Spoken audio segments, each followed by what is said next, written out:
அவர் நடத்துகிறார். மாத்திரமல்ல, மரண இருளின் பள்ளத்தாக்குகளின் வழியே நடந்தாலும், ஏனென்றால் தேவரீர் அவருடைய கோலும் அவர் தடியும். இப்போ இந்த ஆடு இந்த மேய்ப்பன் நடத்துகிறார். இடையில நடக்கும் பொழுது வருகிற சில பிரச்சனைகளுக்கு மேய்ப்பனே துணை நிற்கிறார். மேய்ப்பனே நடத்துகிறார், மேய்ப்பனே துணை நிற்கிறார். ஆண்டவரே நம்மை நடத்துகிறார், ஆண்டவரே நமக்கு துணை நிற்கிறார். அல்லேலூயா, அல்லேலூயா. ஆண்டவர் நடத்துறார் தான், ஆனா தாங்க முடியல பிரதர். ஆண்டவர் நடத்துற பாதை தான், ஆனா கண்ணீர் தாங்க முடியல. ஆண்டவர் நடத்துற பாதை நான் விசுவாசிக்கிறேன், ஆனா இந்த பாரத்தை என்னால சுமக்க முடியல.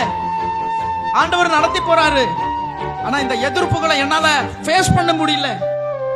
ஆண்டவர் நடத்தி போறாரு, ஆனா இதெல்லாம் என்னால தாங்கிக் கொள்ள முடியல அப்படின்னு சொன்னா, இந்த மாசம் ஆண்டவர் சொல்றாரு, நான் உனக்கு துணை நிற்கிறேன். அவர் நடத்தி கொண்டு போகிற அந்த பாதையில வருகிற போராட்டங்கள், பிரச்சனைகள் எல்லாவற்றிலும் ஆண்டவரே நமக்கு துணை நிற்கிறார். அல்லேலூயா. அவர் நமக்கு துணை நிற்கிற மாதம் இந்த மாதம். அல்லேலூயா. இனி வருகிற நாட்கள் அவர் நமக்கு துணை நிற்பார். அவர் சொல்றாரு, நீ பயப்படாதே, நான் உனக்கு துணை நிற்கிறேன். நீ பயப்படாத. அல்லேலூயா. நீ பயப்படாத.